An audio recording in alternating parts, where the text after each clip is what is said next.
इमरान खान साहब को सख्त तरीन कैद तन्हाई वाली सजा दी गई है और उनको कैद तन्हाई में रखा गया है बगैर किसी जज के ऑर्डर के। कोई बंदा उनको मिल भी नहीं सकता। मियां साहब की तो रोजाना मुलाकातें होती थी, दबाने वाले बंदे अलग आते थे, फिजियोथेरेपी वाले बंदे अलग आते थे। डॉक्टर मियां साहब को चार चार दफा अपना डॉक्टर अदनान जो है वो जेल के अंदर टाइम गुजारता था। मियां साहब लिस्टों के ऊपर साइन करते थे। पर डे को 20 से ज्यादा बंदे मियां नवाज शरीफ साहब ने भुगताए जब जेल में रहे वो अभी इमरान खान के दौर में। इनकी तो मौजें लगी हुई थी ना, एसी चल रहे थे, जेल के अंदर जो स्वीट है वो मिले हुए थे पूरे के पूरे। जरदारी साहब का भी यही था, मरियम नवाज का भी यही था। जो बुरे से बुरा कमरा भी उन्होंने जेल का दिखाने की कोशिश की वो भी बहुत बेहतर था। इमरान खान को जहां पे रखा हुआ जिस कोठरी के अंदर उससे तो बहुत बेहतर था।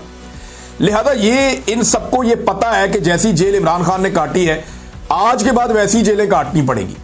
इन्हें इस बात का आइडिया है और ये डरे हुए हैं कि हमने उन जेलों में नहीं जाना। लिहाजा ये इक्तदार के साथ चिपके रहने के लिए ये जूतों को जुबान से भी पॉलिश करेंगे और ये कोशिश करेंगे कि जिनके पैरों में जूते हैं उनके पैर भी मजबूत रहें और उनके साथ भी कुछ बुरा ना हो। एस्टेब्लिशमेंट डरी हुई है अपनी मुसीबत को लेकर क्योंकि उनकी बदनामी बहुत हो रही है। उनके अपने अंदर एक बहुत बड़ी सोच डेवलप हो रही है कि यार ये क्या बकवास है, हम किस लिए मार खा रहे हैं, अवाम तो हमसे प्यार करती थी, नफरत क्यों कर रही है। एक आदमी के बुग्ज में मिलिट्री एस्टेब्लिशमेंट ने पूरे इदारे का नुकसान नहीं किया। इमरान खान ने यही तो बात की है। इमरान खान ने कहा कि आसिम मुनीर साहब की वजह से जो नुकसान है वो पूरे इदारे को हो रहा है, ये इमरान खान साहब ने कहा और वो इस बात के ऊपर कन्विंस हैं। तो ये लगातार एक बदनामी हो रही है अवाम से। मिलिट्री एस्टेब्लिशमेंट के फैसलों की वजह से पाकिस्तान का जो सबसे तगड़ा इदारा है उसकी दूरी पैदा हो रही है और ये एक रियलिटी है। उन्हें अपनी मुसीबत पड़ी हुई है और जो सियासतदान है उन्हें अपनी मुसीबत पड़ी हुई है। वो ये जानते हैं कि जिस चोरी के साथ वो आए हैं, जो 2 नंबरी उन्होंने की है, अगर इमरान खान को मौका मिल गया तो हम तो जेलों में जाएंगे और अब जेलों के अंदर पहले जैसी सहूलतें भी नहीं मिलेंगी क्योंकि इमरान खान जेल काट के आ गया। उसको पता चल गया कि जेलों में सहूलतें कैसे मिलती हैं और रखा कैसे जाता है और कानून क्या होता है और तरीकाकार क्या होता है।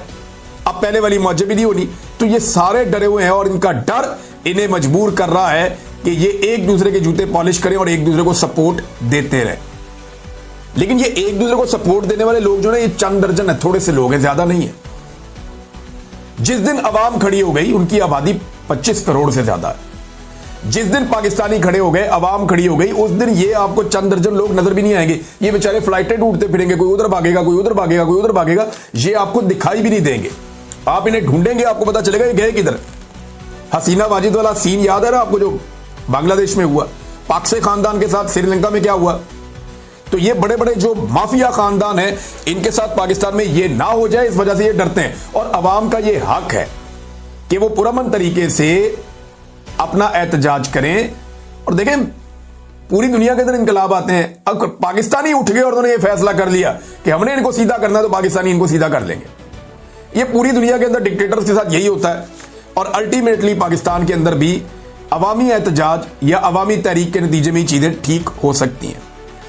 अब नाज़रीन, जो सुपरिटेंडेंट अडियाला जेल है उसके हवाले से एक खबर आई है, मैं आपके साथ शेयर कर देता हूं। इस आदमी के बारे में दावा किया जा रहा है कि इसको करप्शन पे फारिग किया गया था और ये डॉन अखबार के अंदर इसकी खबर भी छपी है। और इसने कोई करप्शन की थी, कुछ दूसरे इसने अजीबोगरीब काम किए थे और इसे जो है वो मिसकंडक्ट और नाअहली पर तहरीक इंसाफ के दौर में, मिसकंडक्ट और नाअहली, उसमें तहरीक इंसाफ के दौर में 90 रोज के लिए इसको मुअत्तल किया गया था। तो अब जेल में जो इमरान खान साहब के लिए मुश्किलात बढ़ रही हैं उसमें यह भी है। देखें हुआ यह है कि मौजूदा जो रजीम है इन्होंने इमरान खान की हुकूमत खत्म होने के बाद चुन चुन के वो बंदे निकाले जिन्हें इमरान खान साहब के दौरे हुकूमत में सजाएं होने वाली थी। मैं बहुत सारे ऐसे ब्यूरोक्रेट्स को, बहुत सारे ऐसे पुलिस वालों को, दीगर महकमों के अंदर जो लोग हैं उन्हें जानता हूं जिनके साथ बहुत बुरा होने लगा था अगर इमरान खान साहब का दौर बचा रहता, जिनके ऊपर इंक्वायरियां चल रही थी। उन तमाम को 2 ऑप्शन दिए गए, या तो ये इंक्वायरियां चलती रहेंगी, हम आपको सजाएं देंगे, या फिर आप हमारे रजीम के गुलाम बन जाएं। जो हम आपको कहेंगे आप वही करें, आपको पोस्टिंग भी मिलेगी, आपको ओहदे पर भी रखेंगे, आपकी इंक्वायरी और केस भी खत्म। तो इस तरह बहुत सारे पुलिस वाले, बहुत सारे अफसरान, बहुत सारे ब्यूरोक्रेट्स, उन्हें कंट्रोल कर लिया गया और उन्हें फिर इस्तेमाल किया गया धमका के, ब्लैकमेल करके। और फिर वो ये भी देख रहे थे कि जनाब नौकरी भी चल रही है, पैसा भी कमा रहे हैं, अन्नी पड़ी हुई है, तनख्वाहें भी मिल रही हैं मुफ्त की, अच्छी पोस्टिंग भी हो गई है, मौजा ही मौजा, और कोई पूछने वाला भी नहीं है। तो इन लोगों ने फिर इमरान खान साहब के बुग़्ज़ में और खौफ के अंदर वो सारा कुछ किया जिसकी तवक्को की जा सकती थी। तो अब खबर ये दी जा रही है कि जनाब अडयाला जेल का जो सुपरिटेंडेंट है अब्दुल गफूर अंजुम, वो भी इन्हीं लोगों में से एक है जो शायद इमरान खान से इंतकाम ले रहा है और सिस्टम के कहने के मुताबिक चल रहा है। नाज़रीन, इसहाक डार साहब ने, अच्छा मैं एक चीज़ में आपको और बताऊं कि मिलिट्री एस्टेब्लिशमेंट को कोई फर्क नहीं पड़ता कि कोई करप्शन करता है या नहीं करता, कोई मिसकंडक्ट करता है या नहीं करता। उन्हें कोई फर्क नहीं पड़ता कोई बंदा जो है वो नाअहली करता है या नहीं करता। उन्हें कोई, उनका मफाद जो है वो सेफ रहना चाहिए। अगर कोई एस्टेब्लिशमेंट के मफाद के खिलाफ नहीं जा रहा और एस्टेब्लिशमेंट जब उसे जो हुक्म जारी करती है वो उस हुक्म को पूरा करता है, तो एस्टेब्लिशमेंट को इस चीज़ से कोई सरोकार नहीं है कि वो बंदा करप्ट है, बेईमान है, लूट मार कर रहा है, पाकिस्तान को नुकसान पहुंचा रहा है, पाकिस्तान के इदारों को तबाह कर रहा है, रिश्वत और सिफारिश के ऊपर कारबंद है। इससे कोई फर्क नहीं पड़ता पाकिस्तान की एस्टेब्लिशमेंट को, जब तक कि वो आदमी डिलीवर करता रहता है एस्टेब्लिशमेंट को। ये बड़े राजी रहते हैं ऐसे बंदों से। और मैं, क्योंकि मेरे दोस्त हैं बहुत सारे जो लोग एस्टेब्लिशमेंट को सर्व करते हैं, उनके अंदर जो रहते हैं, जो वहां पे नौकरी करते हैं, फौजी हैं, मुझे एक दो दोस्तों ने बड़ा क्लियरली बताया और एक दिन कहा जी हमें सबसे ज्यादा सूट वो बंदा करता है जो करप्ट हो, उससे हम जो मर्जी काम ले लेते हैं। दूसरा बंदा वो सूट करता है जिसको, यानी उसको पंजाबी में उसने एक मिसाल दी, मैं यहां दे नहीं सकता, लेकिन उसने ये कहा कि वो आदमी जो किसी ओहदे का अहल नहीं है और उसको उस ओहदे पे लगा दिया गया, वो बड़ा सूट करता है कि वो अपने आप को उस ओहदे पे रखने के लिए हमारी सारी बातें मानेगा। एक वो बंदा जो मेरिट के खिलाफ लग गया वो इनको सूट करता है, दूसरा जो करप्ट आदमी है वो इनको सूट करता है, और तीसरा वो ये कहते हैं जिस आदमी में बहुत ज्यादा शौक होता है ना आगे बढ़ने का, अपनी नौकरी को सेव करने का, जो अपनी नौकरी से बहुत प्यार करता है, तो वो सब कुछ अपनी नौकरी को समझता है, वो आदमी भी हमें सूट करता है। हाँ, जो आदमी जिसका अल्लाह पे तवक्कल हो, जो आदमी अपनी नौकरी को ईमान समझ के करता हो कि मैंने ठीक काम करना है, गलत नहीं करना, वो इनको सूट नहीं करता। और ऐसे लोग ज्यादातर एस्टेब्लिशमेंट की नजर में खुड्डे लाइन ही लगे रहते हैं, तो कोई फर्क नहीं पड़ता उन्हें कि कोई करप्ट है, बेईमान है, कोई फर्क नहीं पड़ता।